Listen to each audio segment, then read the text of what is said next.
મારું નામ યુગમ છે અને આજે છે 365 ડેઝ ઓફ બ્લોગિંગ ચેનલનો દિવસ નંબર 103.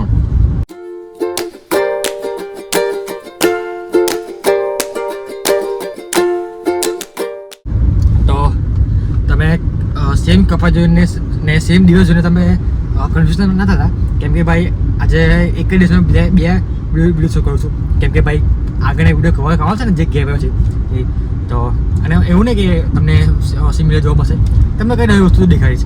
તો બેસિકલી તમને આની પહેલાં બ્લોગમાં તમે જોયું છે કે ભાઈ ઓર્ડરને બધું પટાઈને ઘેર આવ્યો હતો અને ના જોયો વિડીયો, પહેલાં વિડીયો જોઈ આવ્યો. તો ઘર આવ્યો અને ઘર આવીને મને ઉજલે કીધું કે એટલે મારા ભાઈ કીધું કે બોમ્બે જવું છે. અને ભાઈ તમારા ભાઈ બોમ્બે કે હવે મહારાષ્ટ્ર બધું તમારે જવાનું ને અડધી 2 વાગે તમે ઉઠાવી કહો ને તો બી તમારા ભાઈ ગમે ઠાકેલો કેમ ના હોય, કે ભાઈ ખબર નથી એ આ પટ્ટામાં જવાની મજા કઈ અલગ છે. તો એકચ્યુઅલી એરપોર્ટ જવાનું છે, મુંબઈ એરપોર્ટ જવાનું છે, ડ્રોપિંગ છે. તો અહીંથી આપણે જયસોર લગભગ ખબર નહીં ચામુંડા મંદિર આપણે કહો જયસોર ત્યાંથી લેવા છે. તો હજુ લોકેશન એવું નહીં, લોકેશન આવે પછી આપણે નીકળીશું આગળ.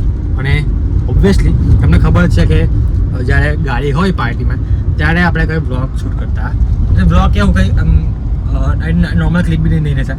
તો બેસિકલી ખબર નહીં મારું મન જ એવું છે કે આજે કંઈ આજે ધંધાને આજે કંઈ વળી નહીં ગયા હોય તો ના સારું લાગે છે ને. તો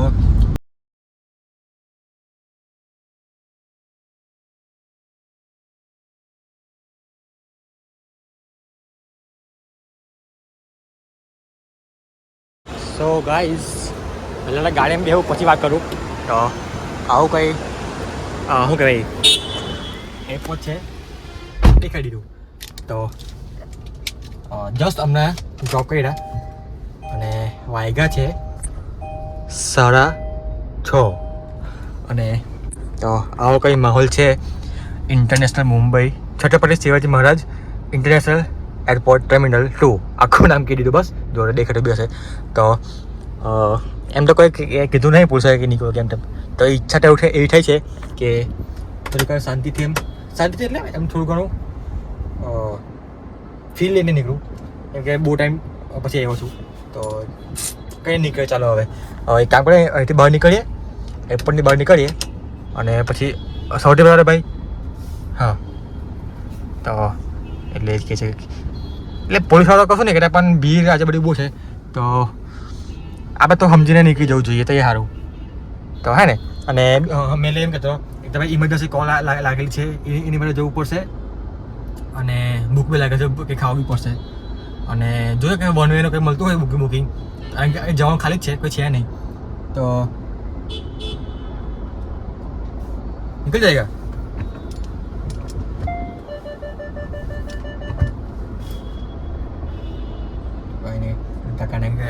હાઈવેથી ટ્રોલી તો કંઈ નહીં એટલે જોઈએ કંઈ ખાલી જવાનું ખાલી જ છે, કંઈ બુકિંગ છે નહીં. તો આપણે કંઈ ફોન ઘુમાવીએ અને કંઈ થતું હોય મેર થતો હોય બુકિંગ કે બીજે સેન્ડ થતું હોય તો કરીએ. તો સૌથી પહેલાં અહીંથી બહાર નીકળીએ. તો ત્યાં સુધી ભાઈ તમે એક તો ભાઈ સારું મેં જે સ્કેન હતું ને કેમેરાનું તે ઇનોવા ભૂલી ગયો અને ઇનોવા ગયો છે. તો એ જો કેમેરા અહીંયા હોલ્ડ કરી દેતા મસ્ત તમે ક્લિપ આવતા તમે દેખાતી બી તમને બધું મસ્ત. પણ કંઈ નહીં યાર હવે પેલા બિલ લેવા દે ભાઈ, ખબર નહીં બોમ્બે છે ઉપર પાછું એરપોર્ટ છે, ખબર નહીં ગમે ત્યારે વસ્તુ ઉડતું આવી જાય એની પહેલાં બિલ પે દઈએ. તો અને મારો વિચાર એવો છે 6:30 વાગ્યા ને 6:30 વાગ્યા છે અને ઘેર પહોંચતા લગભગ આપણે હમણાં નીકળીએ તો લગભગ સમજો નહીં 12 તો ખરા 1 વાગે જાય ખાવા ઉભા રહીએ એટલે 1 વાગી જાય. ઓહો કેટલો તડકો છે આંખમાં આ લેતી જલી ગયો. તો હા એટલે એમ એવું કહેતો કે હમણાં નીકળે તો 1 વાગે ઘેર પહોંચીએ. તો ઈચ્છા એવી છે કે 1 વાગેની સૌ મોડા પહોંચીએ તો મોડા નીકળીએ તો લગભગ 8 વાગે નીકળીએ, ટ્રાફિક બી ના આવે અને થોડુંક માઇન્ડ ફ્રેશ બી થઈ જાય અને થોડુંક કામ છે કામ બી પટાવી લઈએ આપણે થોડુંક બેસીને. તો જો અને એક તો મુંબઈ પાર્કિંગ બી વહેલું મળે નહીં ફ્રી વાળું. તો જોઈએ કે શેરિંગ કરી જવાનું નહીં જગ્યાનું બગ્યાનું.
5-10 મિનિટ અહીંયા જગ્યામાં બેઠો અને હજુ ઇમરજન્સી કોલ એટેન્ડ કરવાનો જ છે અને ભૂખનો બી ઇલાજ કરવો છે.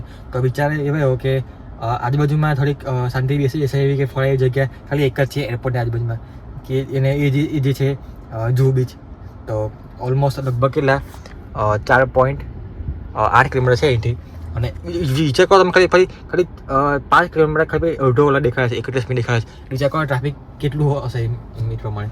પણ મને તો એવું લાગશે કે ટ્રાફિક બરાબર છે તો જગ્યા એમ અને મને જગ્યા ખબર છે તો પાર્કિંગની એટલે ત્યાં જવાની એક વસ્તુ છે.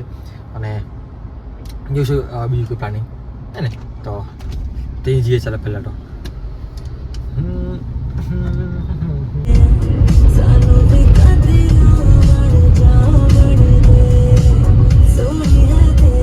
એક તો ભાઈ મારા ફોનથી મને બી લગા મળી છે. એક તો યાર એ તો ખબર નહીં પડતી વ્લોગ બોલો ખરા વ્લોગ ચાલુ કરીએ ખબર નહીં એમ શૂટ થાય કે નહીં થાય ખબર નહીં પડતી. એક તો ભાઈ ખબર પડે એમ બોલલા ભાઈ ખબર પડે કે શૂટ તો થયું નહીં. તો એમ કહેવાય કે ભાઈ મેં જેટલી વાર મેં અહીંયા આવ્યો ને મુંબઈ એટલી વાર કહ્યું છે અને આગળ બી કહીશ કે મુંબઈ ઇટ્સ અ મુંબઈ. ભાઈ સાહેબ જ્યારે મુંબઈ આવ્યું ને કંઈ નવું શીખવા મળે ને નહીં ગાડી તમને ખબર કે ભાઈ આપણને ગાડીનો શોખ છે તો જે ગાડી એમ નોર્મલ વસ્તુ આપણને જોવા મળે ને એ વસ્તુ અહીંયા જોવા મળે. તો મારું મતલબ ના છોકરા જેવું થયું છે. મસ્ત બધું જોઉં છું ને બધું શું કે પહેલી હતો ને એમ શું કે દિમાગમાં એમ ખબર ને કે નહીં શકતો ભાઈ ખબર ને મસ્ત ફિલિંગ આવે છે. તો આના ડ્રેસ ખરેખર સારો ગયો ભાઈ. આ ડેપો છે અને અહીંયા ખબર ને કંપની કે ખબર ને કઈ છે તો બધા ગાડી મૂકે છે. મેં પહેલાં બી મૂકેલી છે અહીંયા મૂકેલી હું મને ગાડી મૂકીને ખાસા કલાક 2-3 કલાક સુઈ ગયેલો તો કંઈ કીધું નહીં ખાલી લગભગ 100 રૂપિયા પર લીધા કદાચ. તો હું એમના નહીં લીધા પૈસા. સાલું ભાઈ સાહેબ યાર આજે રહેવા છે ને અને પાછા રહેવા છે ને સાંજના ટાઈમ પર ભાઈ ફૂલ ટ્રાફિક અને બિલકુલ જગ્યા પાર્કિંગ બી 2 પાર્કિંગ છે અહીંયા પૂછ્યું મેં તો એક પાર્કિંગ ફૂલ થઈ ગયું ને એક છે પાછળ કટક નહીં. તો હવે મારું મન મળી ગયું છે. હવે એવું થાય છે એ સિટીની બહાર નીકળી જાઉં અને કંઈ બહાર કંઈ સારી હોટલ છે ત્યાં એવું શાંતિ કલાક 2 કલાક આમ શું કહે ત્યાં ઊભા રહ્યો છે શાંતિ કંઈ સારી હોટલ પર. તો હવે ઈચ્છા મળી ગઈ છે. હવે તો શું કરવું યાર ખબર નહીં પડતી. તો કેમ કે ભાઈ ભૂખ તો જબરજસ્ત લાગી છે અને બહાર સિટીની બહાર નીકળતા ભાઈ હજુ 2 કલાક સમજીને ચલાવવાનું 2 કલાક તો ખાસ એટલે 7-8 સાડા 8 જેવું થઈ જશે. તો શું કરે ખબર નહીં પડતી યાર. અને એમ બી સિટીમાં ટ્રાફિક બહુ છે એટલે મજા નહીં આવે નહીં. અને બી ભાઈ જો બીજું કંઈ શું કહે બહુ પબ્લિક બહુ એક મિનિટ ભાઈ એ છે શું કહેવાય પોલીસવાળા હતા અને ભાઈ એટલે થોડુંક કહેવાની ચેક કરી દો. હા એટલે એમ એવું કહેતો હતો હું કે અલા ખોટો ટકપટ લાગી ગયો. કંઈ નહીં વાંધો નહીં ચાલો કહેતો રહું. તો ભાઈ મને ભૂખ લાગે તો મેં કશું બી બોલું ભાઈ અમારે ખબર નહીં હું બોલું મેં. તો એક કામ કરે હવે ફાઇનલ ડિસિઝન કે બહાર નીકળીએ સિટીની બહાર નીકળીએ અને બહાર કોઈ સારી હોટલ હશે ત્યાં કંઈ રસ્તા પાણી કરીશું ને ત્યાં શાંતિથી બેસીશું. તો હવે ડાયરેક્ટ તમે ત્યાં કંઈ સારી જગ્યા પર શાંતિ બેસીને તમને મળી શકે બરાબર. વચ્ચે કંઈ હશે કે એવું દેખાવાનું હશે તો દેખાડીશ બાકી પછી તમને ત્યાં મળીશ બરાબર. તો ત્યાં સુધી તમે થોડોક આરામ કરો. ત્યાં સુધી ચેનલને સબસ્ક્રાઈબ કરી લો. વિડીયોને મેં કંઈ હાલ એવું તો લાઈક કરી લો હા ને. તો અને ભાઈ ઘરનો આ વિડીયોમાં આખો વિડીયો ગાડીમાં કર્યો છે તો બહાર બી થોડું નીકળીશું કંઈ નહીં. 1 hour later. ભાઈ સાહેબ આજનો હું દિવસ છે યાર. ભાઈ સાહેબ કસમથી કહું છું આજનો દિવસ આજ સુધી મારા લાઈફમાં એમ બહુ ભાગ્ય નાના પ્રમાણે આવ્યો હશે. બહુ યાદ બી નહીં કે આવો દિવસ પહેલી વાર આવ્યો છે એવું લાગે મને. તો ભાઈ સાહેબ આજે એટલું બધું કામ આવ્યું છે અને આજનું નહીં અને ચાલો એક કામ કરે આજના બ્લોગમાં નહીં કહું કાલના બ્લોગમાં તમને લોકો શાંતિ બધું આખું સમજે બધું. તો ભાઈ આખું અઠવાડિયું તમારો ભાઈ બહાર છે અને ભાઈ તમારો ભાઈ બહાર રહેશે અને એવી જગ્યાએ તમને ફરવીશ ને તમારું ભાઈ દિલ ખુશ થઈ જશે. તો મજા આવશે. આવનારા 10-9 દિવસ તમને તમે કહેશો કે ના મજા આવી ગઈ. તો બસ ભાઈ અને ભાઈ કન્ટિન્યુઅસ અહીંથી નીકળો ને જુબીથી કન્ટિન્યુઅસ ફોન ચાલતા રહે ને ભાઈ કન્ટિન્યુઅસ આ લગભગ કલાક 2 કલાક જેવી વાતચીત કરતો બહુ સેટ કરતો હતો. તો અને ભાઈ અમને ફાઇનલી ભાઈ 8:30 જેવો આવ્યો છે અને આ ફાઉન્ટેન જે કહું નવું બન્યું છે ફાઉન્ટેન કોમ્પ્લેક્સ જે કેલો તો હવે ફાઇનલી ભાઈ શાંતિથી પેટ ભરીને ખાઈશું. ખાવ ને કન્ટિન્યુ લાગે ભાઈ બધું કામ પડે પહેલાં સૌથી પહેલાં શાંતિ પછી વાત કરું. ભાઈ સાહેબ મેં ખાલી ખાવાના બધા રેટ ખાલી જોવા ગયેલો તો ભાઈ સાદા ડોસાના 150 રૂપિયા 150 રૂપિયા સાદા ડોસા ભાઈ મૂકો ખાવાનું એટલું બધું મોંઘું છે ને કે ભાઈ નહીં મજા હમણાં આપણે ગાં ફાડી જશે તો ખાલી મોડને ડોળ એવું હાથ મોઢ ધોઈને સૌ ફ્રેશ થઈ ગયો તો આટલા બધા પૈસા આપણે એના ખાવા છે આટલા બધા પૈસા હમણાં નહીં ખાવ છે મારે અને અહીંયા છે આપણે બર્ગર કિંગ ને એવું છે પણ બર્ગર નહીં ખાવું થોડુંક શાક થોડુંક નોર્મલ ઘર ખાવા જેવું કંઈક ખાવા નહીં થશે તો રસ્તામાં હાઈવે પર બધી બહુ હોટલ છે ભાઈ તો એને પણ ખાઈશું અને ખબર નહીં હા નમસ્તે તો હા એટલે એમ કહેતો રહો કે